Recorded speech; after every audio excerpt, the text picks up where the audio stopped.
And that's right, ladies and gentlemen, boys and girls from around the world. Welcome back to another episode of The Real Lil Show. It's going down, just so you know, trades are happening. Okay, man, it's going down. And when I tell you we got a stacked show, I really mean that. I really do, because we do. And we are going to talk about the blockbuster deal that went down. Jaylen Brown. Don't make a sound. All right. Jaylen Brown, don't make it sound. I don't even got to make it sound for this one. We're going to talk about that. We're going to break that down. Who won the trade? You know, who won the Jaylen Brown trade? Philly or the Celtics? We're going to break that down. We're also going to talk about the journeyman. Okay. The journeyman, Mr. LeBron James, once again. Okay. Traveling mercenary. All right. Should be a traveling missionary instead. All right, I'm just about ready for LeBron James to be a 7-day Adventist at this point, man. You're traveling to so many places, you might as well knock on doors and preach the word, okay? We're gonna talk about LeBron James. He is ready to leave LA. We're gonna break down where he should go, and we are also gonna talk about the Eastern Conference. It's a bath. Everybody's getting better. Everybody's chasing my New York Knickerbockers. Me and Lee's gonna break down who has the best shot to dethrone the champs. All right. Y'all already know I'm still on that high of the New York Knickerbockers winning the championship. Okay. It's now starting to hit me. But guess what? Somebody want that title. Somebody want that spot. We're going to break down who is more than likely to challenge for that spot. Now get it, because I told Lee next year I'm going to the daggone parade. Okay, this time around. But who can challenge, for that spot? And Lee, I got my guy Lee back on. Lee, last show we did on your platform, we went viral with the Caitlin Clark topic. Obviously, that topic is very polarizing, and I'm looking to do good numbers here again today. So, I'm excited. I hope everybody like and subscribe and support new media and support people like me and you, Lee. Lee, how you feeling, man? Man, I'm good. I'm good. Got some great topics today. A lot of wild stuff happening in the NBA, man. A lot of wild stuff. Everybody's chasing that title. And so we got some great topics and looking forward to it. Looking forward to it. Yeah, man, and we might as well start to break it down. And Lee, what I want to do is I want to start off this show immediately by playing a clip because I think it fits what we're about to discuss right now. Let's run it. Saw this happen. They saw what just happened. You think the league didn't saw what just happened? How they bombed on the honest trade, Boston, and they know they're going to operate off a place of desperation. Yeah. And they're going to capitalize off of that. And we're going to come back and say, you know what? Wait, Jaylen Brown went for that? Only that? Yeah. I can see that coming. Again, there's no trade that, unless it's a couple players and whatnot, there's no trade that I believe that I'm going to come back on the show and be like, you know what? The other team won the trade. Yeah, you can't get value for him, Leah. That's the whole thing. And you're right, because now everybody knows they're trying to trade him. They know this.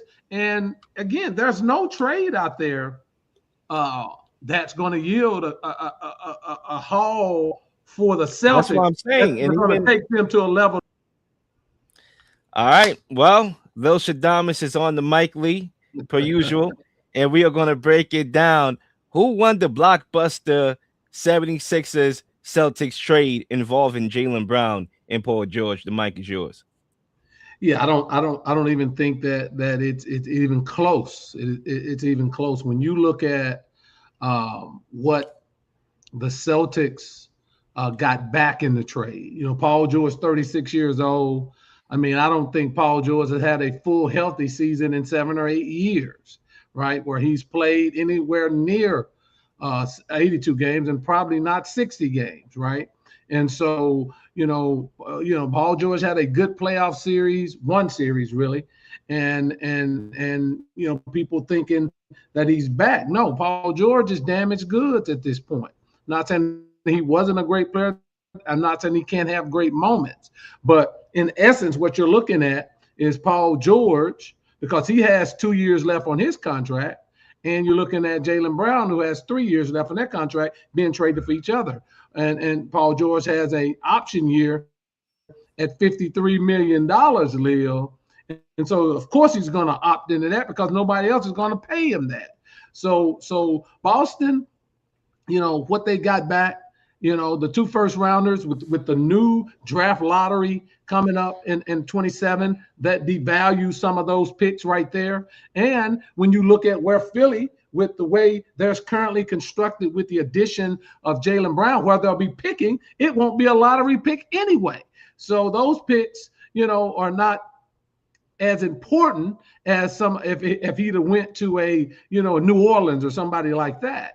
So Jaylen Brown for Philly, I love the matchup with what Philly has, him and Maxey. Throw Embiid in there, even though Embiid is hurt. But the key is, even when Embiid is hurt, with XComb and Maxey and Brown playing together.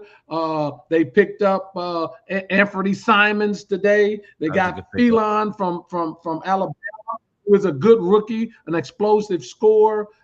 They got I think Deion White guy. They have Deion Cole, excuse me. They have a lot of pieces. I love what Philly got back in the trade, and certainly Boston has taken a significant step back. They got your boy Mitchell Robinson, but Mitchell is a great piece of a team. He wasn't even a starter. He's a great piece. And so I don't see Paul George does fit what Boston likes to do as far as shooting the threes and things of that nature, but I just don't see any way where Boston can maintain the level in the Eastern Conference with all of the teams and what they've done. I don't see how they can maintain being in the upper half. I think Boston next year will be playing for play-in positioning as opposed to the top 6 positioning. And I like Philly. I like Philly a lot. So for me, it's a no-brainer. The 76ers won the trade. Yeah, the Celtics won the trade in my dreams. Okay, in my dreams they won the trade. All right, not in real life. All right, let me just be clear about that. I thought I would hit Lee with a little curveball right there. Know what I mean? But look, the reality is, and look, Lee, as I digress, right? As I digress, because when I saw this trade, just like the most people, what the hell is this? Are we under attack? Did we get hacked and now there's fake information going on? Initially was my reaction. What the hell is Brad Stevens smoking? Okay. Did he get a hold of Snoop Dogg? Like what's going on? All right. Did he get a hold of Wiz Khalifa? All right. What is this dude on? But then as the day went on today, and as I got on this show, literally about an hour right before this show, when I was just, trying to get into the real mode, which I am in right now, I'm thinking about the topic, and I said, you know what? To be fair, the Celtics are staying true for who they are. All right, they're staying true to who they are, for better or for worse. And it took me a whole day to realize that from that perspective, because I think one of the underlying things about this debate, when you're talking about the trade and who won or who didn't win, from the Celtics perspective, it's analytics, right? Which again could spark another debate within this debate. When you talk about analytics versus the eye test, because analytically, Jaylen Brown has been, not an efficient basketball player analytically, right? And so in theory, the Celtics are better without him on the floor analytically, right? And we know that the Celtics are an analytically driven team. Their mentality is a very simple mentality. Jack up more threes in the opposition, and we're going to win the game that way. And when it works, it works. When it doesn't, we see them blow a 3-1 lead against Philly, because there's more perspective. There's more to the game than just analytics. Now, obviously, you look at Jaylen Brown, and you do look at those analytical numbers. They were 9.4 per 100 possessions with JB off the floor. Now, in theory, like you brought up, Paul George is actually a better fit in the system of Joe Mazzulla, because he's a guy that's a 3-and-D guy at this stage of his career. So he can literally plug and play and literally be that marksman from deep. And one could argue he outplayed Jaylen Brown in the playoffs last year in the meeting that these two teams had. At least that's what I saw. But with that being said, the 76ers won the trade, and they clearly won the deal. Now, two things could be true at the same time, Lee, and that's why I want to start off there, because although it may seem like I'm trying to give reason to what Brad Stevens did, I just want to give perspective, because again, one thing that analytics don't do is give perspective. I want to give perspective right there. The Celtics are a team that follows the math. for better or for worse. They won a championship that way. They blew a 3-1 lead that way. They blew a 20-point lead against my Knickerbockers that way. You know, that's just what it is. Now, the reason why the 76ers won the deal is because two things could be true at the same time. Although Paul George is a better fit in the system than Jaylen Brown, he is not a better player than Jaylen Brown. All right, the 76ers, what they were able to do and what they're able to do now is manage the regular season without Joel Embiid, because we all know that Joel Embiid is not going to play 82 games. Lee, there's a lot in this world that we cannot guarantee. This world is uncertain.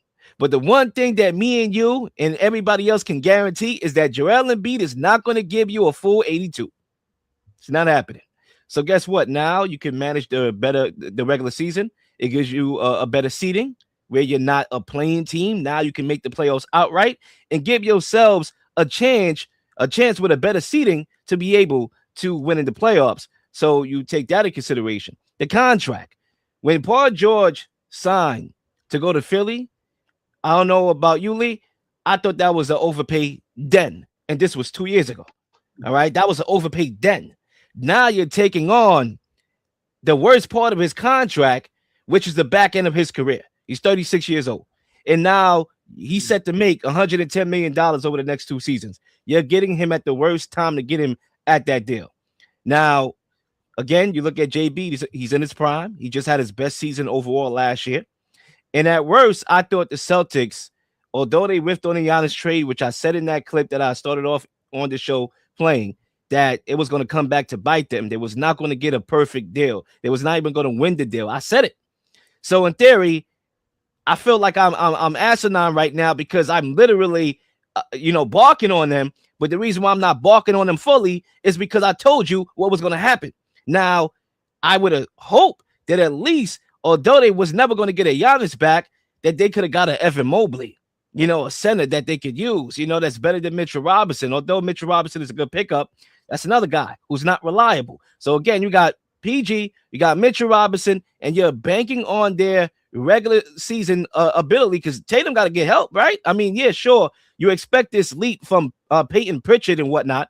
Derek White, we don't know which one we're going to get this year. Last year was an abomination. He couldn't have bought the 3 off the internet. So again, when you look at the picture in the full scope, I thought that they could have got an Evan Mobley, or they could have got, a bunch of role players that could at least serve them better. Yeah, sure. You don't got to get the big name. You don't got to get the name brand, right? Especially when he's older. You can get a ton of role players and surround that with Tatum and let him be the guy since you admit that that's the guy. But, the Boston Celtics, they stay true to who they are, for better, for worse. But there's no doubt in my mind the 76ers won this trade today, and they will win this trade tomorrow. Yeah. 2 things I want to say, Lil. The owner that gave both Tatum and Jaylen Brown that $300 million contracts, those extensions, those max deals, of course, he's not there anymore. Sold the team, have new ownership. That's one thing. The second thing is I knew, and I said it before, that they weren't going to finish out that contract together. They weren't going to do that. There was no way that both of them were going to finish out that $300 million contract on the same team. It's just too much to pay 2 individuals. Now, if they had miraculously won the title again this year, that's a different conversation. By them getting bounced out in the first round, among other things, I knew that wasn't going to happen. So Boston, but they played their hand wrong. Look, there's no bad thing about striking out on Giannis. But when you allow the whole league to know that you're still shopping him and it's out there in the open and Brad Stevens is doing interviews and all of this stuff where everybody knows that you're going to get rid of Jaylen Brown, you're not going to get a deal. Now, the puzzling thing to me is, you mean to tell me they couldn't have gotten 2 first rounds and 2 seconds from somebody in the Western Conference? Why in the world would you trade him in your division? That doesn't make any sense. And so a motivated Jaylen Brown, a superstar in Tyrese Maxey, when healthy, the best big man in basketball, when healthy, Joel Embiid, Excom, excellent. Second year coming in, you got a bench. Hey, Philly set themselves up. And the great thing about the addition of Brown is Brown has already known how to play with another superstar, right? So when Embiid is out of the lineup, like you say, and he's going to be out of the lineup, they're not going to miss a beat because you have a guy who fits in, who understands his role, and he can pick it up the even higher levels and playing alongside Maxey. What a great fit. In the playoffs last year, they didn't have a number 2 scorer when Embiid was down. Now they have a 1A scorer with Maxey. Well, hell, a 1A, B, and C score with Maxey, Embiid, and Brown. That's a great problem for Philly to have. Philly's going to do well. Philly is rising in the East in my expectations. Great trade for the 76ers. Yeah, I mean, look, obviously a new president over there of operations, so obviously he's going to want to make a splash, and literally, I should have saw this coming. I really should have saw this coming. I didn't think the Celtics were that dumb enough to trade him within the division. That I didn't see coming. But really and truly, when you get these new president of operations, obviously Daryl Morey, the con man, is gone. He's going to want to make a name for himself to look good, right? So this was that move. Now, I will say this. The Celtics basically are saying that we are doubling down with Tatum being our guy. We chose Tatum. Now, I don't agree with that personally. I do believe that when you watch the body of work, and again, people, I don't care about perception. I never was a perception type of person. I'm an individual that I go by what I see with my own 2 eyes. And look, Tatum and Brown are 2 very good players, probably 2 of the top 12 players in basketball. Both of them is in that category.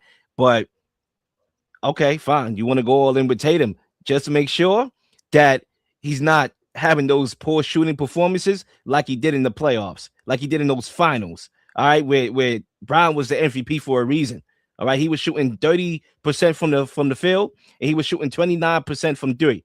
Just make sure that, like in game 1 against the Knicks a couple years ago when we played in the playoffs, where I was up by 20-something points, that he shot 5 for 19, that it doesn't happen again. Because one thing about Paul George in the playoffs, he's nowhere to be found. Now, he did give y'all a good series for the 76ers last year in the playoffs. I thought he played phenomenal in that series. But if you expected him to do that throughout the playoffs, yeah, you're joking. All right, so again, just remember that. If you're going to double down on Tatum, just remember that there's no Jaylen Brown to set the pace. When Tatum want to ease his way into the flow of the game and take his time, get assists and whatnot on his stat sheet before he take over the game, just remember there's no Jaylen Brown to put his face down and get to the rack. Just remember that. He's in Philly now. All right, so that's my take on that. Lee, I want to talk about Jaylen Brown specifically here because to me, there is a smear campaign going on when you talk about Jaylen Brown. And I want to talk about that because you have reports that came out, right? And it looked like the reports came from Area 51, if you ask me. But, that's how the media is, okay? That's how the media is. You have Brian Windhorst that looked like a horse, all right, number 1, all right? Listen, I'm snapping on everybody today. Everybody can get it and will get it tonight. You're going to get your mama's cooking, all right? I'm going to ride for my dude, Jaylen Brown. All right. According to Brian Windhorst, the Celtics felt that even though Jaylen Brown was talking about himself for MVP, and there was an MVP campaign for Jaylen Brown, the Celtics did not believe that Jaylen had the best season on their team. So who did? Who had a better season on the Celtics than Jaylen Brown? Show was a dead white. Yeah. I mean, come on. Cowherd came out. And he claimed that 2 sources described the star as having the smartest guy in the room mentality, calling it a disease. All right, that's number 1. And then you talk about the NBA. Is the NBA trying to get rid of Brown? So, Lee, my question to you is this just the media and what has media came down to, which is clickbait, which is guys having narratives and whatnot, or is this accurate perceptions? Not accurate perceptions, but accurate information about the higher ups. Because maybe in theory, it's not Brian Windhorst. Maybe in theory, it's not Colin Cowherd. Maybe their sources are from people that are from the higher ups, or maybe it's not. Or do you think it's more of the NBA trying to get rid of Jaylen Brown? I mean, what are your thoughts about this? I do think there are NBA executives, scouts, and there are people within the NBA ranks who don't like Jaylen Brown from this perspective, Leo. From the perspective of he is a highly, highly intelligent young black man, right? 4.0 student coming out of high school, could have went to any Ivy League school, the Stanfords and all of that. Very well educated. Quick story about Jaylen Brown. He didn't even have an agent when he went through the draft process, and he met with agents, but he knew he's smart enough to understand, how the NBA salaries are slotted for the lottery picks, right? So he didn't need an agent. And what does that sound like? Remember, there's another guy, right? Lamar Jackson, absolutely, who didn't have an agent, who all of a sudden everybody's saying, well, the reason this is going on is because he didn't have an agent. So Jaylen Brown is intellectual. He's analytical. He has a great head on his shoulders. He's about community. He's about the growth of Black America and Black people. And Leo, that's threatening to people because you know the old adage, just shut up and bounce the basketball. And that's what some people in pro sports still today want from their athletes. So he is a threat, very similar to a Kyrie Irving. You know how they did with Kyrie, someone that's analytical, someone that's very retrospective. They don't like those kind of guys. They tried to run Kyrie out of the league. And of course he's bounced back. And that's very similar to things that these anonymous executives are doing with Jaylen Brown. Now, let me say this.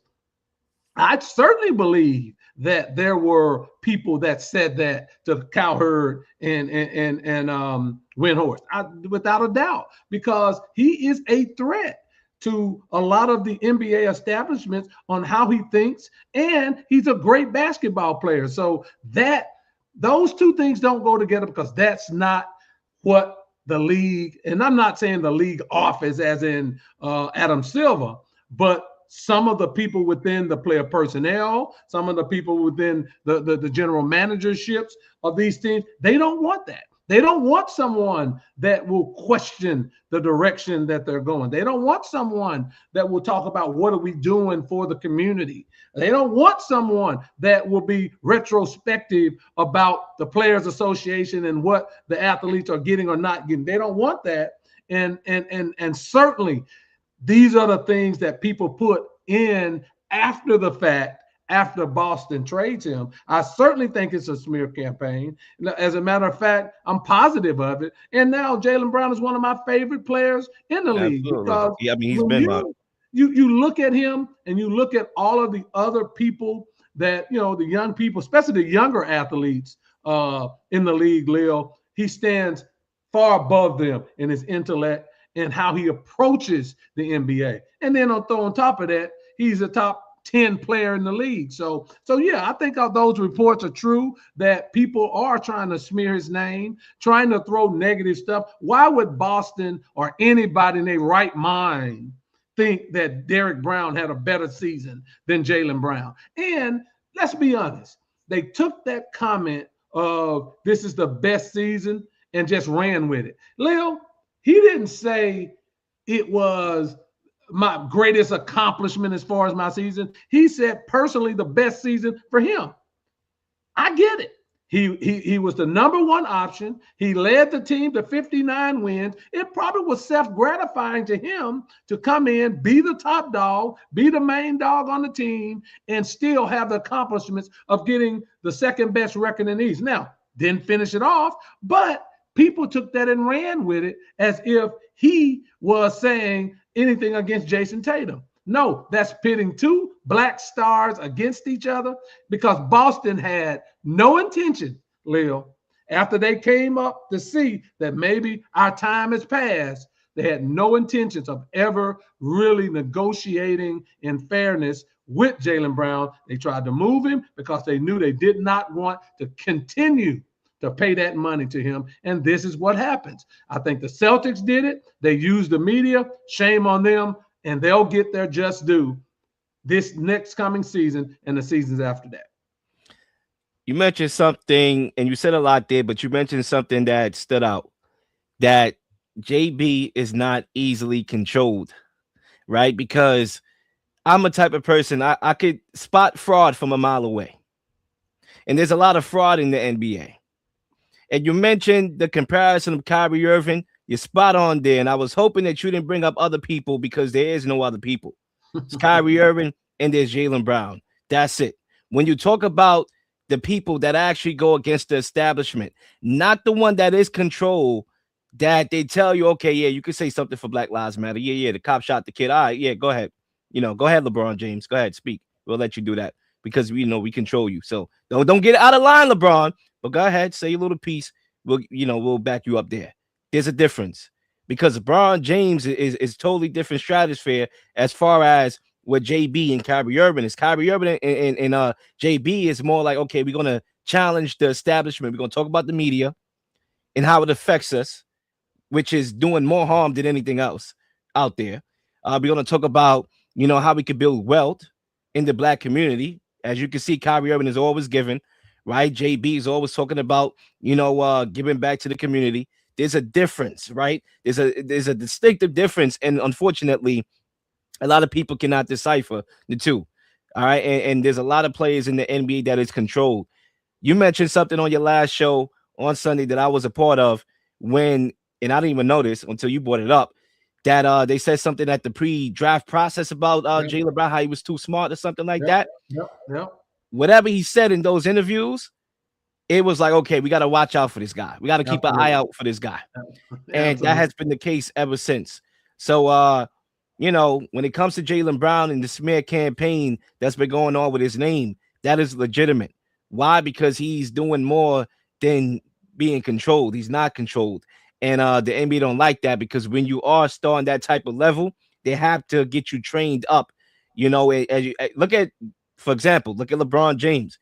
He came into the league very different than how he is now. They had to groom LeBron James to be able to handle the media and have that corporate style, to him that will allow him to be unthreatening. And LeBron James has found the path for himself where he can come off as, a revolutionary, but at the same time play that corporate game. So where he don't lose endorsement deals or he doesn't get a smear campaign on him. All right. Jaylen Brown is more of, listen, I'm unapologetically who I am, and they don't like that. That's why Tatum could have these terrible playoff performances, these terrible shooting performances, get benched at Team USA by Steve Kerr, who didn't want to play this guy, and there's no campaign that that's smeared on his name, right? Because guess what? He just goes to work. He bring his child to the game, and he just goes to work, and that's just what it is. So that's my thoughts on Jaylen Brown. Lee, if you got any last words on what I had to say about Jaylen Brown or what is going on with him, by all means, the mic is yours. You could wrap this up. I'll just finish with this, Lil. I don't think it's a cookie cutter way of how to maneuver yourself through a professional career. But what I will say about Jaylen Brown is he's so intellectually superior that he doesn't need all of the endorsements from the shoe companies, Pepsi, and all that stuff. He's more into investing, Wall Street, things of that nature. And so he is going to take his $300 million and, he's going to get a $142 million extension from somebody, right? And he's going to make his path a different way. I commend him for it. I say, go out. I'm a big Philly fan next year. Hats off to the way he handled the whole thing. He didn't request a trade. He didn't come out talking about anybody. He just kept his head down. He took the trade. He left classy, and he's going to Philly to make a difference. So I tip my hat to Jaylen Brown. And the one thing you can say about Jaylen Brown is he's going to play basketball. Yep, absolutely. He's going to play a whole lot of it. At least 70 games. He played like at least 70 games last year. Is PG going to play basketball? Injuries, right? Yeah, we'll see. Absolutely. Celtics, we'll see what happens with y'all, man. Stay true to the core. And you know what? I could respect that in some regards. As much as I hate it, as much as I'm like, what the hell are you doing? But then again, I can't respect it because sometimes you're too stubborn and you're willing to burn down your franchise by being too stuck in your ways. And that's what I think is going to happen with the Celtics. So, Lee, The rivalry that's now created, even though it was already a rivalry, even bigger rivalry now with Jaylen Brown going against the Celtics, sign me up. We are going to Absolutely. move on to topic number 2, and we are going to keep it in the East because not only did the 76ers get better, but a lot of teams in the Eastern Conference got better. Now, obviously, my New York Knickerbockers is geared up to repeat. Again, I'm going to the parade next year, Lee. But which team are the Knicks' biggest threat? And I want you to go and give your team, Lee, and then I kind of want you to go into your tiers as well. So Yeah. let's start off with the team, and then I'll give you my team, and then we could rank them in tiers.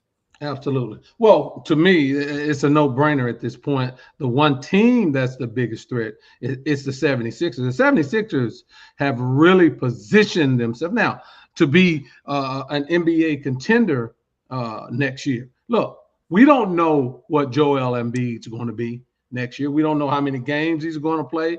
I hope, and I hope that it's finally a year where he gets his body into some type of shape that where he can play 60, 65 games. But what we do know is when he does play, he's still a dominant figure. He could be hurt all week long, come back, give you 30 and 15 and probably set out another game and then come back and give you 32 and 15. So he performs when he plays. But the fact that they have Brown and they have Maxey and they have Mitchell and Simons coming off the bench, they signed the Deion Cole, a guy from Cleveland. They have a team now. Now Yeah, it's Dean going to Wade. take Dean Wade. Yeah, they're going. They have a team now that it's going to take a little time just to roles and responsibilities. But that's why you have an 82 game season, Leo.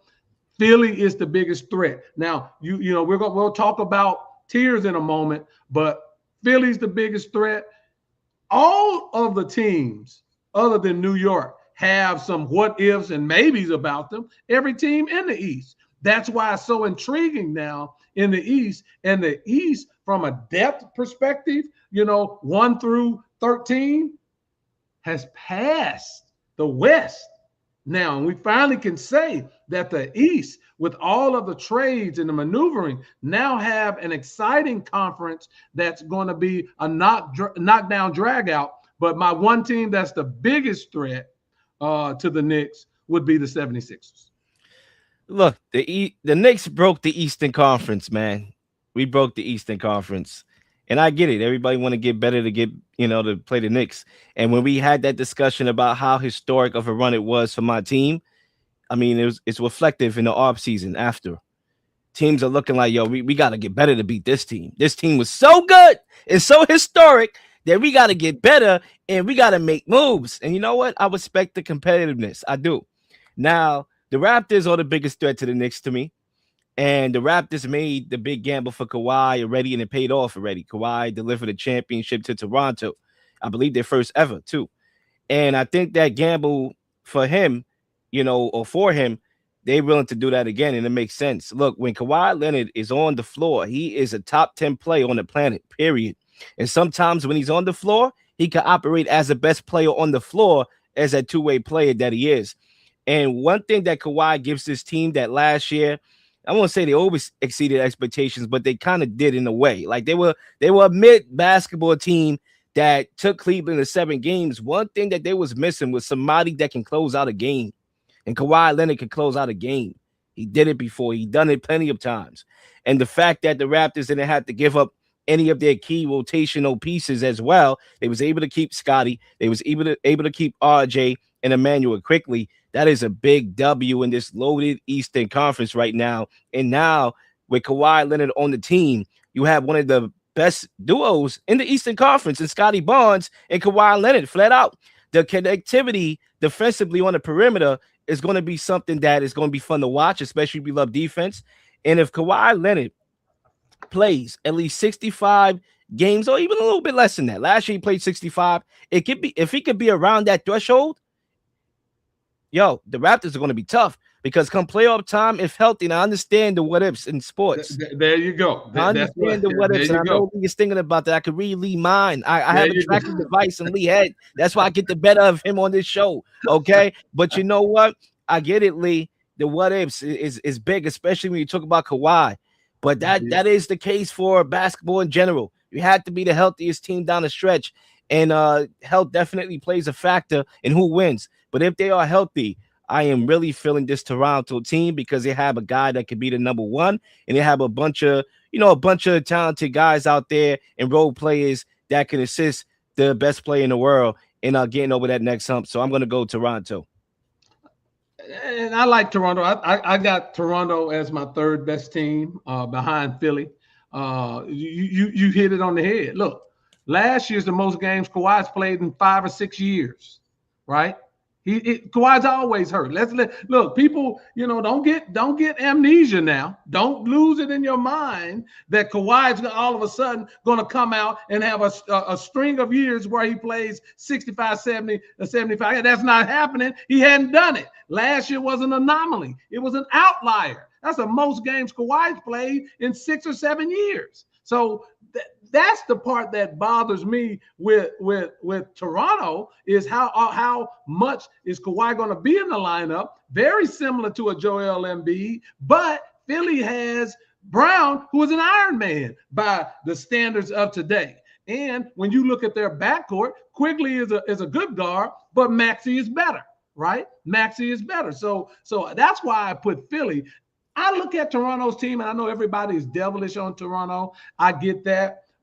And I do like Scotty Barnes as a two-way player. I mean, I think people are giving him a little bit more superstardom status than I would, but I like Scotty Barnes. Of course, Kawhi is a big-time player when he's there. Health will determine that and be a factor, but I just think Philly is more talented. If we say this, there's health considerations for both Embiid and Kawhi. But if both of them play a considerable amount of games, let's say 60, 65 games, then Philly has the advantage because no one in Toronto can match up with Joel Embiid when healthy, when playing basketball. So that's why I give Philly the nod over Toronto. My top six, and I don't want to go into the play-in, but I still respect the Knicks, even though, Lil, they hadn't been a repeat champion in 8 or 9 years. So you might as well digest that now, that there haven't been a repeat champion in 8 or 9 years. That doesn't bode well for your New York Knicks. That's the first thing. But I'm going to give them the number one slot right now. I got New York 1. I got Philly 2. My third team is Miami because I like the defensive prowess that Miami can bring with Bam and Giannis and Wiggins and Mitchell. They have that's going to be a doggish defensive team. And again, Giannis, I think Giannis is going to come back tremendously strong. I like the Tim Hardaway pickup. They're talking about Chris Middleton, a great mid-range shooter. Because at this point, what Miami needs is people that can shoot the ball from the perimeter. If they can fill Giannis and Bam with perimeter shooting, they're going to be trouble in the East. So I like them as the third team. My fourth team, Toronto's third. My fourth team is Miami. My fifth team is Detroit. I think Detroit, even though they haven't lost much, they got to get Duren signed. I just think they're level, Leo. I don't think that they're any better or any worse. They had a good season last year, but you see they topped out and bottomed out in the playoffs. So I got them as my fifth team, and then I got Orlando a close 6 behind them. And so that's my tier. But Philly's coming, man. Philly's coming. I just hope Embiid can get his body in some type of shape to where he can play at least 60 games next year. Yeah, I mean, look, for me, Toronto would be number 2. I have them number 2 behind the Knicks. And look, this is not regular season only based. I'm going off of regular season and who I think is ultimately the bigger threats in the playoffs too, because you can be a lower seed and still go on a run, right? There's teams that that are not healthy or they want to load manage, in the regular season, so thus they're going to have lower seedings. But come playoff time, these superstars are healthy; they can go on a run. I like the Toronto number 2. I'm going to go with the Pistons at number 3 because I think they'd be a better regular season team. Obviously, they got to get the Durant situation handled. Obviously, Durant did not have a good playoffs at all. So, hopefully, if they do get him back, he could rebound from last year's playoff debacle. The 76ers will be the next team. For me, that would be number 4. I think the 76ers are a team that is geared up for the playoffs. I think they're going to be better in the regular season. This time with Jaylen Brown being on the team, I am curious to see how Jaylen Brown and Maxey is able to fit together. But like you beautifully laid out, he had to adjust with playing with Tatum. That did take a while though, right? It did take a while for Tatum and Brown to gel. I remember they had that your turn, my turn type of style of basketball before, they was able to figure it out. So I like the 76ers there. And then I'll go to the tier 3. In the tier 3, I'm going to go with the Celtics. Even though they got worse, I still think they're going to be a decent team with Tatum. I still think they're going to be a playoff bound team as well. Their ceiling is capped now. Heat, I'm going to go with them as well in that category. And I don't have this in order, really. So when I go tier 2 and I talk about the Raptors, the Pistons, and the 76ers, really and truly, there's no order there. They're tier 2 for me. So you can mix and match those. The Knicks is tier 1, obviously. The Celtics are tier 3. The Heat for me is tier 3. The front court with Bam Adebayo and Giannis is going to be devastating. They still need to add more to the roster to me for me to believe that they're going to be a legitimate championship contender. And then you got to go with the Cavs because in the regular season, I left out the Cavs, right? The regular season they are consistent and they still got a good team, right? I just don't trust them in the playoffs, but in the regular season I do as well. So those are my tiers in the Eastern Conference. Yeah.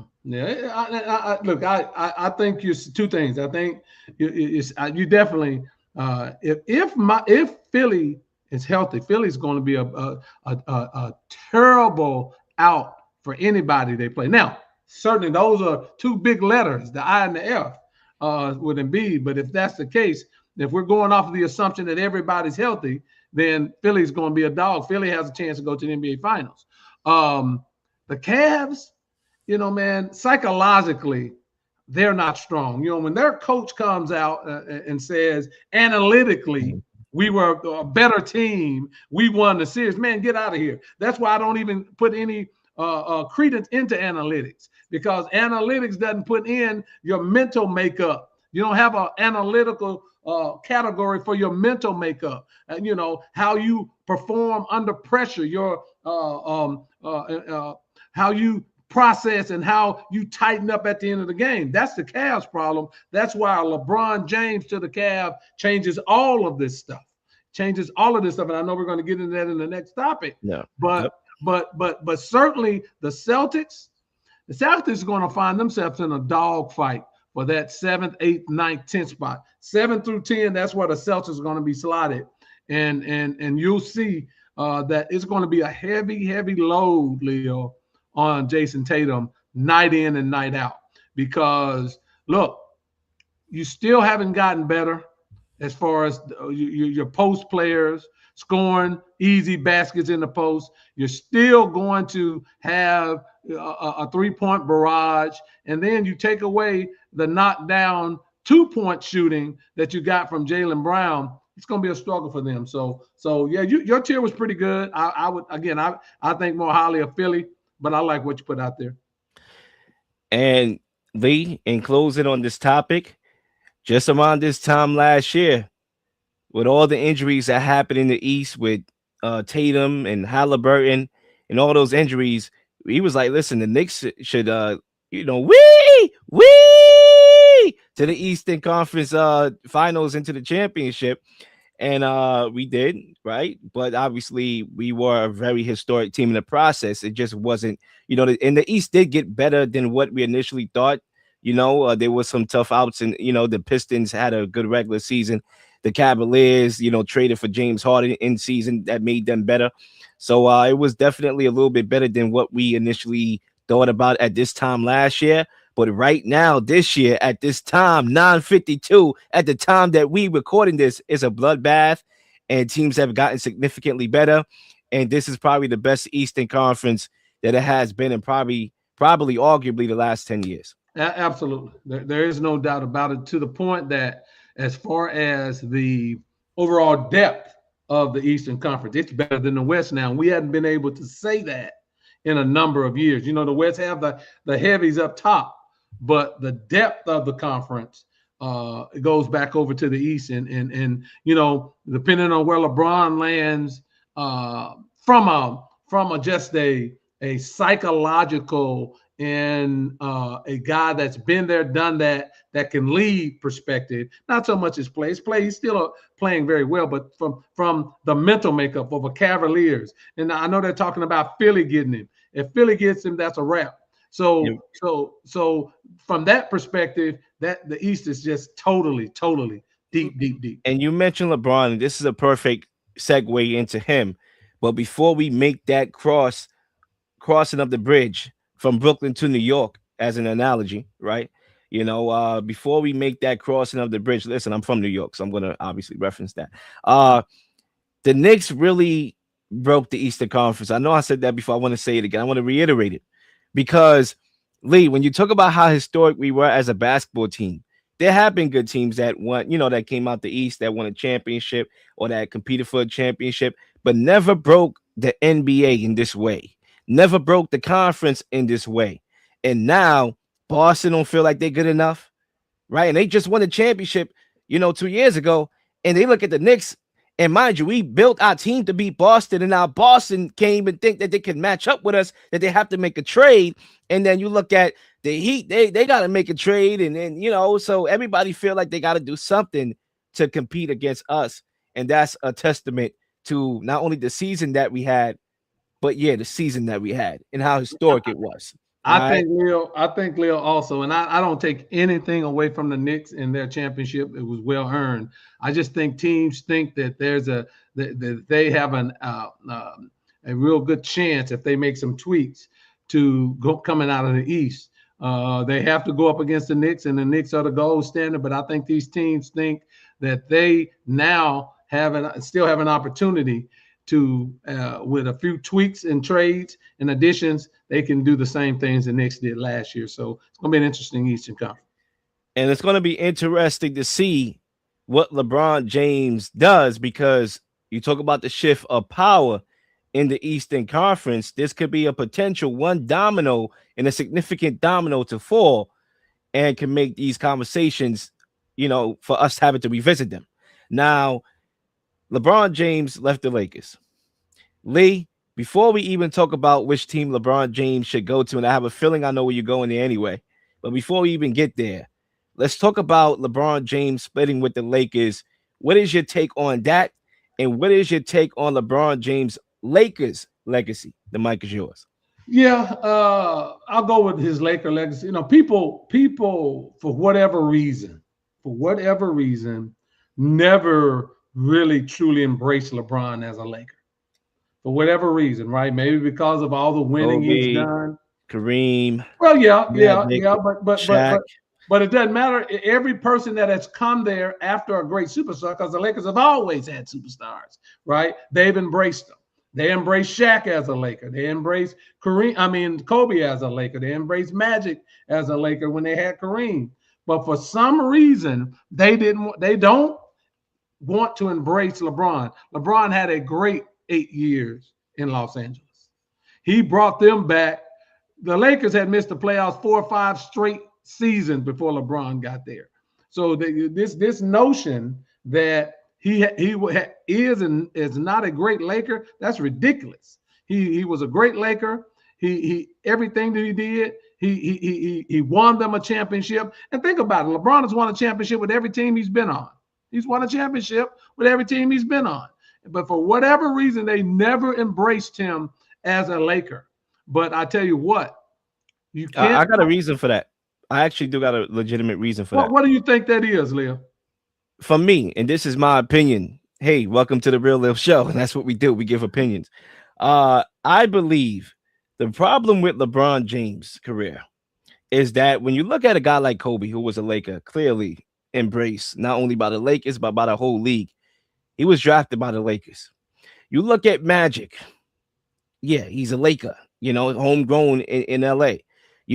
Even though I don't believe Kareem was drafted by the Lakers, but he ended up he was drafted by Lakers, or he was drafted by Milwaukee, but he was ended drafted by Milwaukee. That's what I thought, and then he became a Laker. Yeah. But he's still at the end of the day, LeBron James has went to so many places. Whether it was Cleveland, we always going to look at LeBron James as a Cleveland Cavalier. But that's where he should have been drafted and retired. But then he burst the balance of power, and what should have been history, he altered it with his decision to go to Miami. And that's why I believe that he's not embraced in LA, because he had about 3 acts trying to create another act. And we just look at him as a Cleveland Cavalier. Yeah, and I get that. And there is some of that to it. And I agree with you on that. Let me say this. Kobe Bryant, God rest his soul, was not embraced while he was living the way he's embraced post. I mean, that's typical stuff, though. Okay? When people die, So and I get that. So we sometimes, and Kobe did play his entire career with the Lakers, but prior to Kobe's death, he was not considered the all-time greatest Laker. That was Magic Johnson. That was Kareem. That was a debate between those two. We throw that out there. I just want to get that in. LeBron, the thing about it is he's always going to be viewed as a Cavalier, right? He got his championships in Miami, right? But Cleveland is where he cut his teeth, and he came back, and like Ray Blackwell saying, the king and the prince, to Cleveland. He's always going to be considered. I mean, that Cleveland chip means more than the 2 that he got in Miami. So absolutely, when you think about it from that perspective, that answers your question, because it's not only about winning a championship, right? It's about the story behind it. Absolutely. Right? And there's a clear story to tell in the one that he won with Cleveland. Let me say this, to Miami. If it wasn't in the bubble, they would have embraced it more, right? That's another factor. In LA would have embraced the championship more if it wasn't in the bubble. That's another factor in how he's viewed, because he was in the bubble, and since then they haven't really done much. They advanced to these Western Conference Finals once, but what LeBron did for the Lakers, right? What they've done, he's not appreciated. He brought them back to relevancy. And so I think his stint at the Lakers has been great. I think he's going to get a statue with the Lakers. There's no doubt about that, for what he's done and what he represented. But no, they'll never appreciate LeBron the way they appreciate Kobe or Kareem or Magic or even Shaq, for that matter, right? Shaq is like a cult hero with the Lakers, because he was the most dominant person for his time at the Lakers that in the league at that time. So and LeBron has had a great career. So I get kind of when people dismiss him or they're happy LeBron is gone, be careful what you wish for. LA Laker fans, be very careful, because what you're putting out there next year, that's not going to get it. That's not going to get it at all. You talking about what you are and happy that LeBron is gone, and I'm not calling them trash. I'm just comparing them to what else is in the West and the lack of defense that they're going to play. The Lakers are going to have to outscore everybody every game, and that's just not going to happen next year. But getting back to LeBron, I don't like the disrespect that Laker fans have shown LeBron James in his tenure at the Lakers, Leo. Well, I think LeBron James' case is a little bit more polarizing than what it seems, right? Obviously, he delivered the championship in a bubble. Again, he did brought the Lakers back to relevancy. You do give him credit for those accomplishments as well. Obviously, broke records while on the Lakers for things that he did outside the Lakers, obviously, because, it had to accumulate for him to break those records throughout his career. But at the same time, there was the other elements. The complaining during the press conferences about the team, the trading, the going behind closed doors and banging on the table for Russell Westbrook and to make that trade happen. And then obviously it blows up in your face. And granted, one of the reasons why they didn't get back to that point of winning another championship was because of that move, because of that decision, because they parted ways with Kadavius Pope and some of those in Kuzma, guys that actually helped them in the bubble. They were the underlying heroes in the bubble, especially Caldwell Pope. And they got worse because of that trade. They went all in. LeBron James obviously coerced them to do it, and it blew up in their face. And Russell Westbrook came out and talked about LeBron James and his dislike for LeBron James, thought he was fake and whatnot. LeBron James is a polarizing player. No matter, you're going to hate him or you're going to like him. And you're going to see to him, you're going to respect the basketball acumen, but you're also going to see him as this, person that's pretty much PR. And, again, when it comes to fake people, Lee, I just have that ick about people. But LeBron James, I don't think he's fake, though, Leo. I don't think LeBron's a fake player. I think LeBron. What I mean by fake, I mean that he puts on a PR campaign. For example, when he brings and Russell Westbrook talked about it, when he brings books to the press conference that he hasn't read. And I seen a video where he had a book at the press conference, right? As if he was reading it. It was like a Malcolm X book or something like that. You would have thought he was Malcolm X. And a reporter asked him, "Oh, what did you learn in that book?" And he couldn't even tell him one thing, couldn't even tell him a chapter in the book. So again, it's PR. So a lot of people don't like that. But I will say this, Lee, when it comes to this Lakers split, the Lakers should have traded LeBron James a year ago because LeBron James clearly had a lot of power in the franchise, and it didn't help the Lakers. Again, the Russell Westbrook trade. Again, drafting Bronny James, who clearly, was not a good basketball player, and y'all wanted to debate me like a chicken without a neck to make me believe that it was justifiable when clearly it's not. The development is not there at all. Leo, so most second-round players, and I have this debate with people all the time. You name me one second-round draft pick that went to the team. He was drafted because his father. It didn't take 3 years for them to get to the NBA. His father's name was LeBron James. That's the reason why he's on the roster. It doesn't matter about his father. It matters about the development of a kid who it takes. If you're a most second-round draft picks, Leo, there are some exceptions, but most of them teeter in the G League for 2 to 3 years before they're the same reason why Giannis' real brother is on the Bucks right now is because his brother name is Giannis Antetokounmpo. Otherwise, he will be slinging DVDs out of a caravan right now. The Lakers didn't have to keep Bronny. Now, they just gave Bronny an extension, and LeBron James waited. And look, I don't even disagree with that. As a father, I don't disagree with that. Let me be clear here. So from LeBron James' perspective, I don't even disagree. I think any father that's a good father would wait till his son get paid to make a decision. But from the Lakers' perspective, obviously, the Lakers were going to pick up Bronny's contract, irregardless of whether they had LeBron there or not. But they waited for him to get a guaranteed deal. Guaranteed is a different. Well, all it did was just guaranteed this year the rest of his contract. Yeah, but it's still a guarantee. They were going to pick it up anyway, but they were going to do that. They think Bronny has potential. I do too, to be honest with you. Okay, well, we'll see about that. But nevertheless, this is why I have an issue with Lee. And this is the real thing. This LeBron James saga to me is dragging on too long. And it needs to end. First, it was a decision, which we know going back to, 2010, 2011, the decision when he went to Miami to form the super team. You had that. Then he went back to Cleveland, obviously delivered them a championship. He gets hailed as a hero, as he should, because he delivered that team a championship coming back from 3-1. To me, his best playoff moment right there.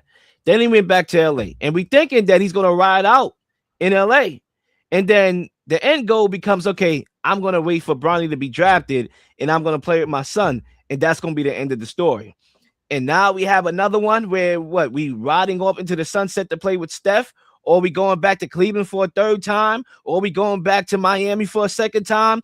I am done. I am cooked. I am fatigued with this LeBron James situation here. Just end it. Just end it, bro.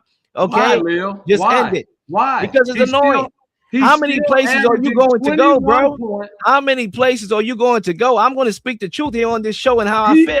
Because at the end of the day, the reason why, like you said, he is not accepted as a Laker is because he's been damn around the world, bro. And now he about to go to another situation because and Lee, this is the problem here.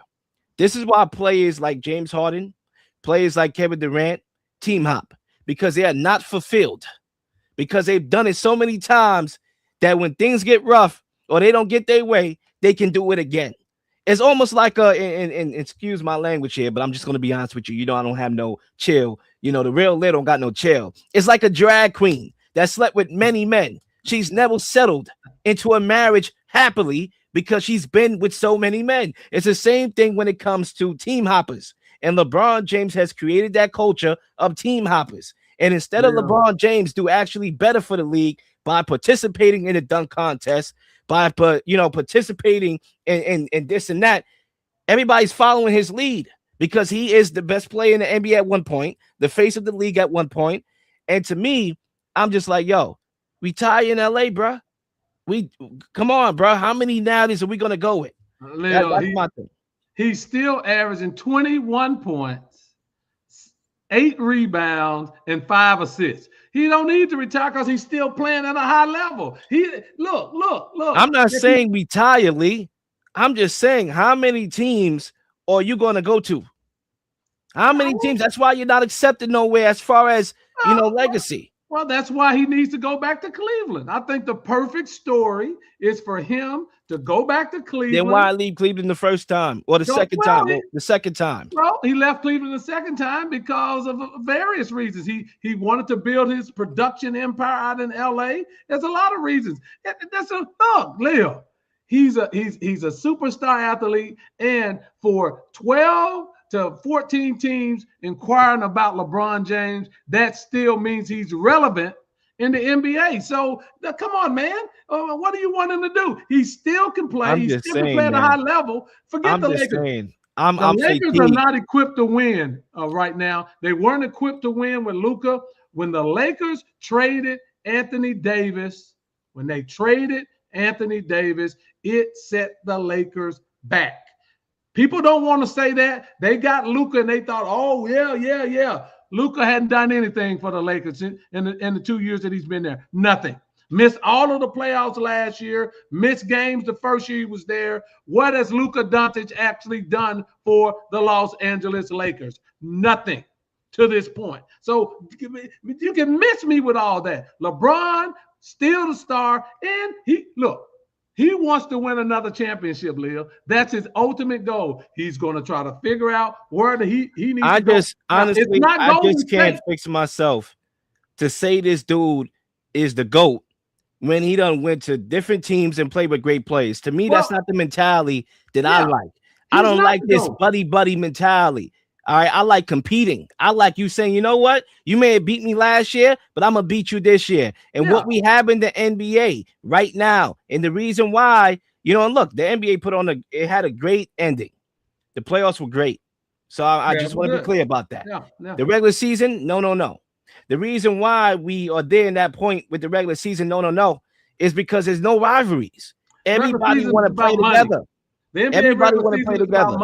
And LeBron James started that. He did, because the last great rivalry was when LeBron James, right at the time LeBron James went to Miami to beat Boston in the Big Three over there. That was the last great rivalry. Maybe Steph and the Warriors in Cleveland. Maybe, sure. That was a rivalry. That's certainly if Kyrie had stayed in Cleveland and KD, that would have been a rivalry for ages to come because they would have still been playing each other in the finals, but it didn't happen. But no, LeBron is not the GOAT. We don't have to get into that. But LeBron is a top 5 player of all time, and he deserves the right to go out any way he wants to, Leo. This is the thing about LeBron James that people just don't want to accept. The man has a tremendous basketball IQ. He's cerebral. He's a great talent. And the man is a bona fide winner. And people don't like that. They don't like how he carries himself sometimes. So be it. But he is a great leader. And you know that by the fact that all of these teams are lining up to solicit his services to try to. Clearly the guy is good at basketball, Lee, and I think anybody with brains know that LeBron James is still operating at a level where he can impact the game today. That's not the question here. the question, and that's the thing about it. When you criticize an action of somebody, people think you don't like him or you don't respect his basketball acumen. I respect LeBron James' basketball acumen. You're gonna see which team that I'm gonna pick that he should go on. And that's going to be a sign of respect from a basketball perspective, because you're going to see that team and you're going to be like, Lil, really? You just was clowning LeBron James just now? No, I'm clowning the behavior of team hopping and creating these endless stories. You know, before it was, I want to play with my son and then I'm going to retire. Oh, I'm going to go out to LA into the sunset. Now, well, come on, bro. I'm fatigued. He never said he was going to retire, Leo, at any point. He did say he wanted to play with his son, but he never said he was going to retire. Look. But anyway, I would say this. Lee, let's transition into who we think LeBron James and which team we think LeBron James should go on. Because I think what we can agree on is that teams should be lining up to sign Bron, especially if he's willing to take the veteran minimum. Absolutely. Everybody should be on the court. Absolutely. Look, if it was me, Leo, if it was me and I was LeBron James, I would sign with the San Antonio Spurs. That's what I would sign with. I would go be that leader for the Spurs to get them over the hump. I would play with Wemby. I can lessen my minutes in the regular season. I can coast the regular season. And in the playoffs, I can be the king and lead San Antonio to the championship. That is absolutely the best place to play for him.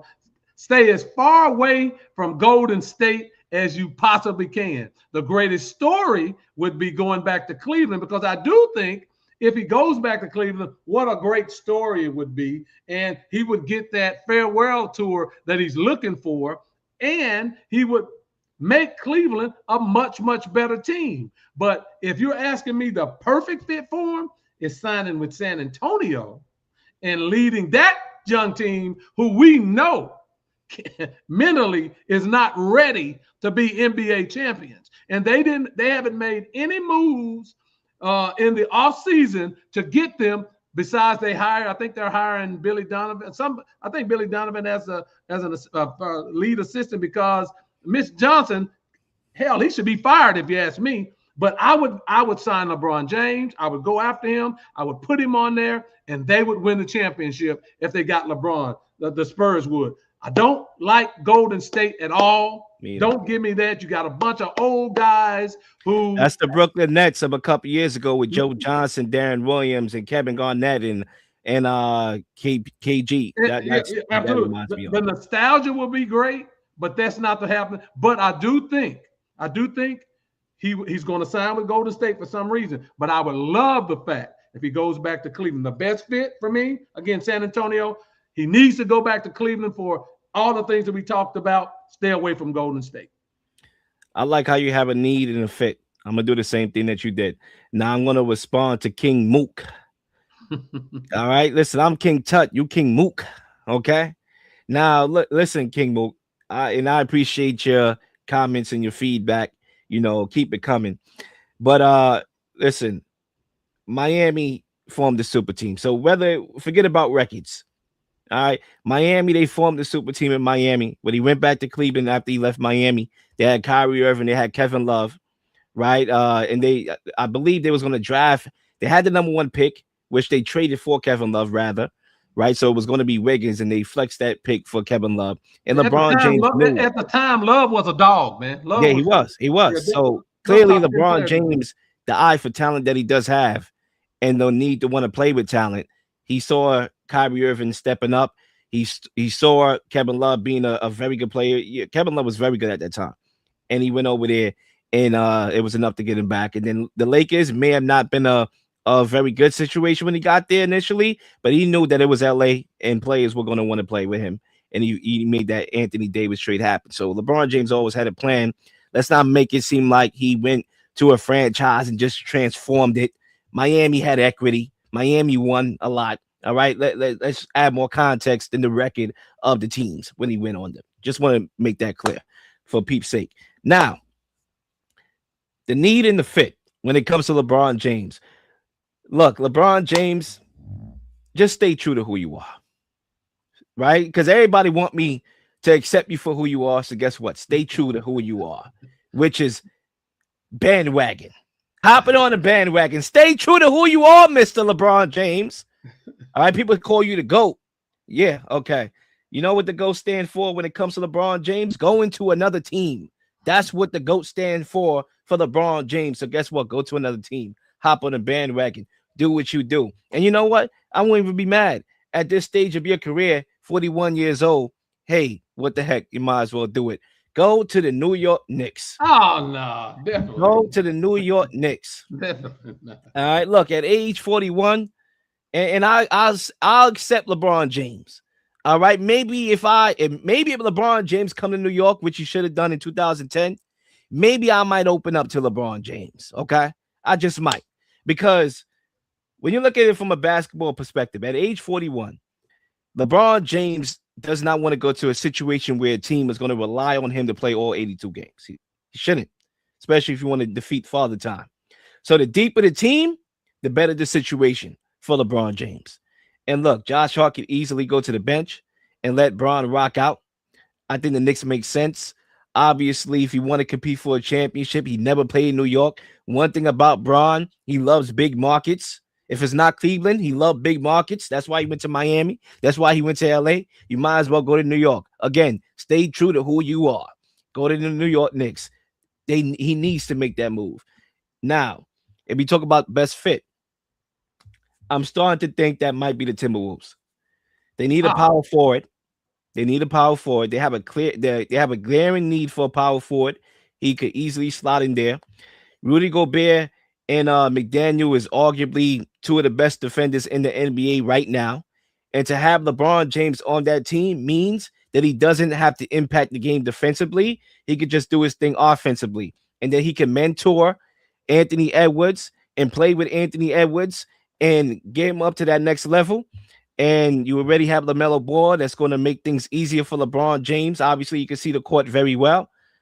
I think for me, the need, the Knicks, he should. And the fit, I'll go with the Timberwolves. I don't know why I thought you were going to say the Knicks anyway.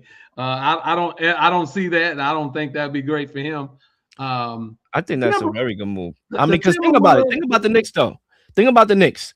Well, the only ball handler that we have, it wouldn't be a bad thing for him. Yeah, because think about it. The only ball handler that we do have is Jalen Brunson. OG, is 3-and-D. Mikal is 3-and-D.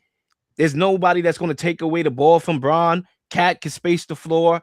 So it makes sense. He could literally fit in the Knicks. Well, he can fit. LeBron can fit any place in the Knicks. I just don't. I certainly don't see that as a possibility for him. The Philly thing is intriguing to me. The Philly thing is intriguing. I don't think he's going to go, but the Philly fit, as they reported today, would be a great fit for him as well. But look, man, if I'm talking to LeBron, we sitting down having a drink. LeBron, go to San Antonio, man. Tell the Spurs you're going to come there, lead them. You can pay 25 to 28 minutes a game. You got all them young dogs. You can get your body right. He's always in shape. So you'll be ready for the playoffs, and you can lead those guys to a championship, man. And what a great way to go out. But, I agree with Ray. Go home, man. Go home. Be at Cleveland. I think it's the best. It would be, if LeBron went back to Cleveland, it would be the greatest story in basketball history. In professional basketball history, it would be the greatest story, hands down, in basketball history. He's not I don't believe LeBron is a GOAT, but he would have had the greatest story of any. Well, if he wins the championship of all time, if he wins the championship in Cleveland again. Yeah, I mean, that's a different conversation. Of course, the championship matters. That's a different conversation. Now, of course, the championship matters. Now, a deep run in the playoff matters. The championship, yeah. I'm saying if he went to Cleveland, they have a very good chance to represent the East in the finals. We'll see. But we'll see what happens with LeBron James. Again, he's going to be the last domino to fall. I expect nothing less. LeBron James wanted to be about him. So guess what? LeBron James is going to be about you. Everybody's looking to see what you're going to do. You are the last domino to fall, just like you like it, brother. Anyway, we are going to move on, and we're going to talk about the Lakers, who just lost LeBron James. All right, we're going to end off the show with this topic for time purposes. Stephen A. Smith came out and talked about the Lakers building around three white dudes. And it sparked a debate of, is building around three white dudes the right formula for success? And I'm going to play that clip from Stephen A. Smith. And then we are going to attack this question in the way we normally do, which is straight and real. Let's hear from Stephen A. I just got to say it, y'all. Where the hell the Los Angeles Lakers think they going with a bunch of white dudes? Somebody had to say it, so I'm saying it. Your three top players are white dudes? Really? This ain't golf. This ain't baseball. Hell, it ain't even soccer. And we got a whole bunch of brothers on Team USA. What y'all think this is? It's basketball. Slow news day, huh, Stephen A? Slow news day, slow news cycle. Nothing going on in sports right now. No NBA. The NBA is quiet. Nothing is going on in the NBA, right? Oh, don't get me started with the NBA. It's trash. You know, the NFL is dead, right? Slow news day. I get it, Stephen A. I get it. Anyway, Lee, I'm going to pass over the mic to you. Is the Lakers building around three white dudes the right formula for success? The mic is yours. So I'm gonna go back in time so people can understand that where I'm coming from. You know, I'm not so much concerned about three white dudes per se. It's the caliber of the white dudes that I'm more concerned about. The Boston Celtics won a championship with Larry Bird, Kevin McHale, and Danny Ainge as really the primary three superstars on that team. Stephen A. forgot about that. I didn't. I'm a historian of the sport. So, you know, McHale was there, but Ainge, when he initially got there, his long distance three-point shooting, McHale and Bird, those were three white dudes that won a championship. So, Stephen A., you need to, you know, go back, study your history a little bit. But let me say this. The three white dudes that the Lakers have right now is not going to work. That's the whole thing. It's who they have. Look, Luka, one of the best scorers in NBA. I like that.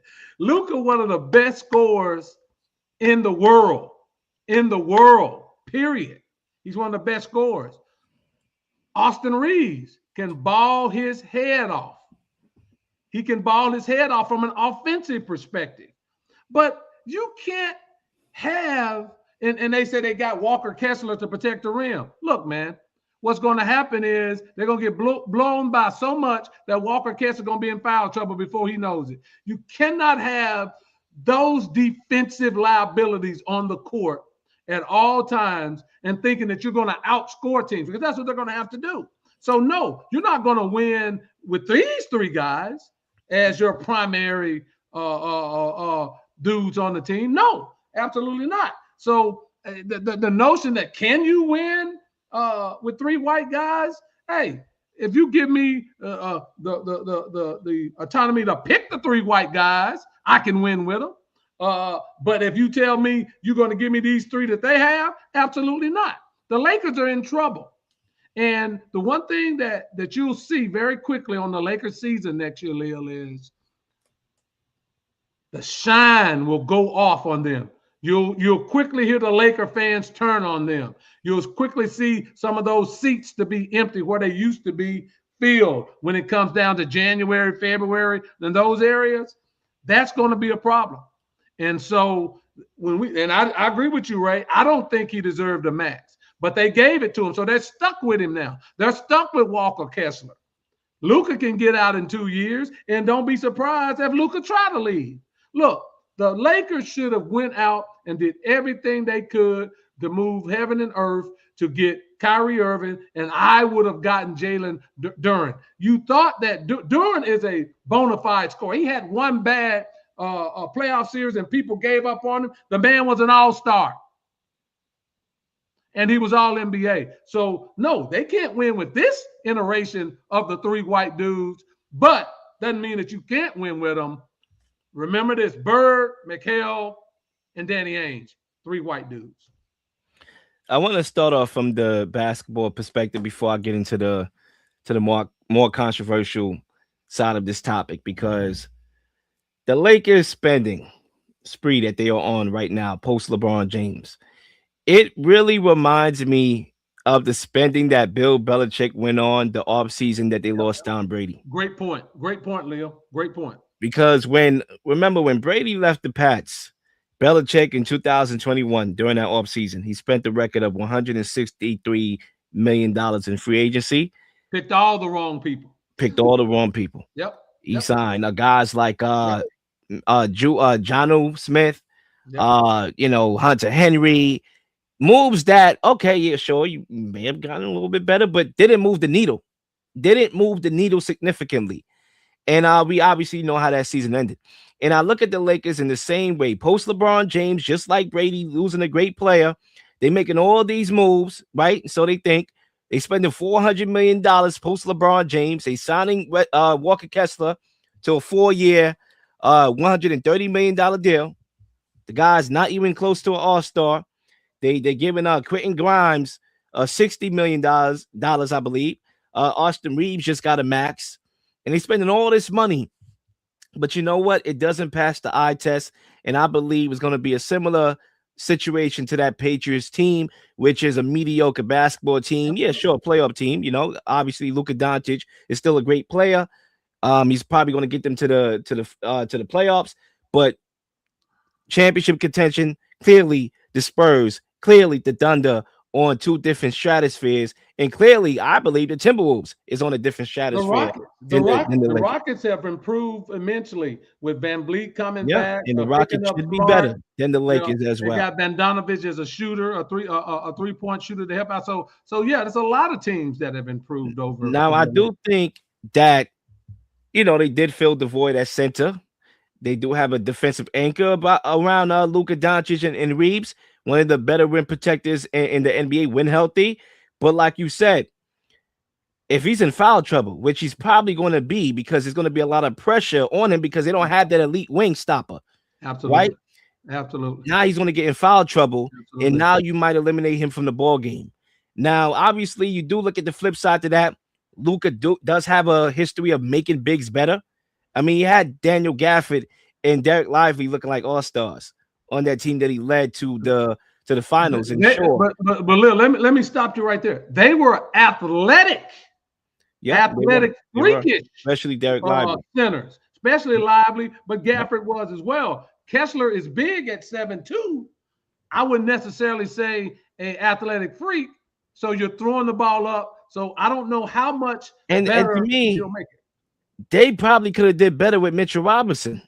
Or certainly Duren. Duren. That's what obviously Duren, but if they couldn't get Duren, then they should have signed Mitchell Robinson. I mean, that would have been better. That would have been cheaper. You would have not have forged your assets. It probably would have worked better because he is athletic.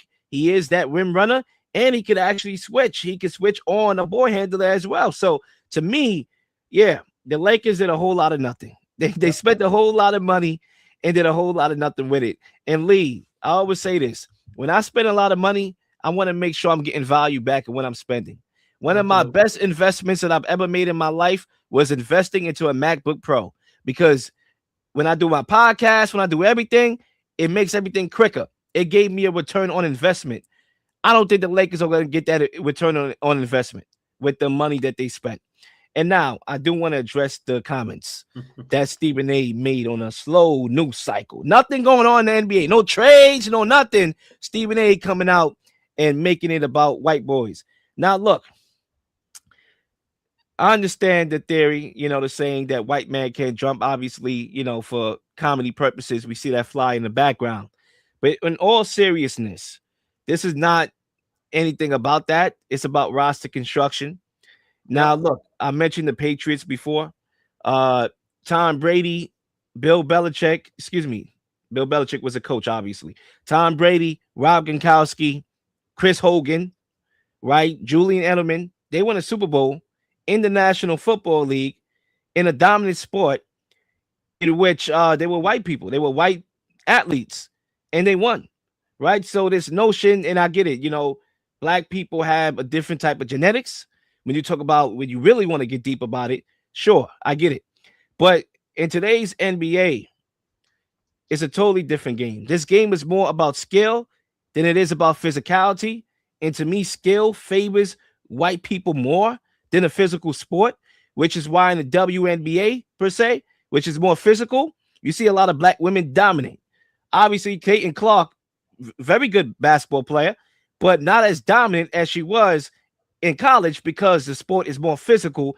And when you talk about genetically, obviously black women are more, genetically imposing. So they're imposing their will on her, obviously with a lot of activities that I think is excessive.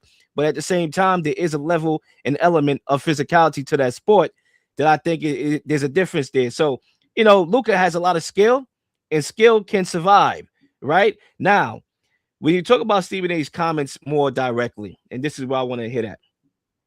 If it was the other way around, in a sport like hockey or golf or whatever, even though golf is an individual sport rather than a team sport, right? Let's say tennis, because sometimes you have double matches and whatever.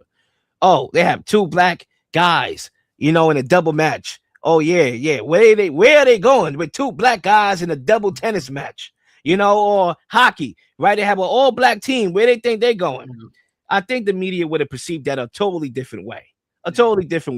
And that's why we all know that everybody have their privileges as a race. White privilege is a thing. When it comes to workforce in corporate America, yeah, let's be honest. White people dominate that. They have a privilege there. When you talk about movies, entertainment, hip-hop, there's a Jew privilege there, right? The gateway through hip-hop and movies is Jewish people, right? I'm calling it like it is. We are speaking facts here on the Real Lil Show. But the privilege that we have when it comes to black people, and the only privilege that I know of that we do have, is a privilege that we can make comments like what Stephen A made, and there's no repercussions for it. Well, for him, it's not, Leo. That's the thing. Stephen A said that because he feels he's reached a level in broadcast journalism or broadcast entertainment, I would say, that he can say whatever he wants. He has his own media outlet, and he can say what he wants. That was tasteless because it really didn't matter, right? We're not talking about black and white. To your point, we're talking about roster construction. You let me pick three white boys in the NBA, I can win with them. You just got to give me the right ones, right? Talent as your primary three. We're talking about. So that to me, that doesn't move the needle with me. It's just another example of a guy who think he can say and do anything with no substance behind it, because I just named you the Boston Celtics. I mean, but that's his delivery, though. His delivery Absolutely. Is not a delivery with substance, unfortunately. Yeah. And we see that a lot of the times, not only with him to pick on him, but other media pundits as well. Look, I think the Lakers, and going back to that roster construction, and this is where I want to end it off, they did address the need at center, and I give them that. But they don't have that marquee wing, that 3-and-D guy that can lock up an opposing offensive player, that Mikal Bridges, that OG Anunoby, that Drew Holiday. They missing that. And for me, those are the hardest players to acquire in the NBA because they offer so much value. You look at the last couple title holders, they all had elite wings. That's why the Knicks invested into them. Like, they invested into two of them, right? By trading the 5 first-rounders and giving OG Anunoby the contract and trading for him. So, again, they're missing that. And I think because Luka and Austin Reeves is poor defenders, with all that pace and space in the modern game, it puts a toll on your body, which is why a lot of injuries exist in the NBA. And now you're relying solely on Kessler defensively with his rim protection to be the defensive anchor for that team. And to me, that only means negative things. That means injuries. That means foul trouble in less minutes. And that's why I think, now that you forego your trade assets, how are you going to get that elite wing that you need? Because, again, they are premium. They are hard to get because they offer so much value. You got to trade picks. Mikal Bridges went for 5 first-round picks. There's picks to get those type of guys, and they don't have the assets to be able to get those type of guys. So, to me, in the end here, yeah, white boys can hoop, just like, obviously, the sport is dominated by African Americans, but it all comes down to roster construction. Absolutely. If you want to win with 3 white guys, it got to be the right white guys. Yeah, absolutely. Last thing I'll say, the Lakers, Colin Sexton, journeyman. Quentin Grimes, journeyman. The boy from Toronto that they got, he's a decent, he was a backup in Toronto, decent player, but liability defensively as well. The Lakers are in trouble, Leo. The Lakers are in big trouble. And ladies and gentlemen, that wraps up another episode of the Real Lil Show, another fire episode. I have fun here. And Lee, feel free to plug yourself in. Make sure y'all like and subscribe to the channels and support new media. Lead the mic. As always, we do the After the Buzzer show every Sunday at 6:30 p.m. Central. Great topics. We talk about this and more. Really love the content. My guy Leo joins me. Have other special guests. It's a great show. I need you guys to come on in, check me out every Sunday, 6:30 p.m. Ladies and gentlemen, you heard it. Support new media. Like and subscribe, and I'll see you on the other side. We out. Peace. Oh, and happy 4th of July. Okay? Peace out. Sports, politics, conspiracy theories. We are here to give you our unique perspectives on things happening in the world. It's the one and only The Real Lil on The Real Lil Show.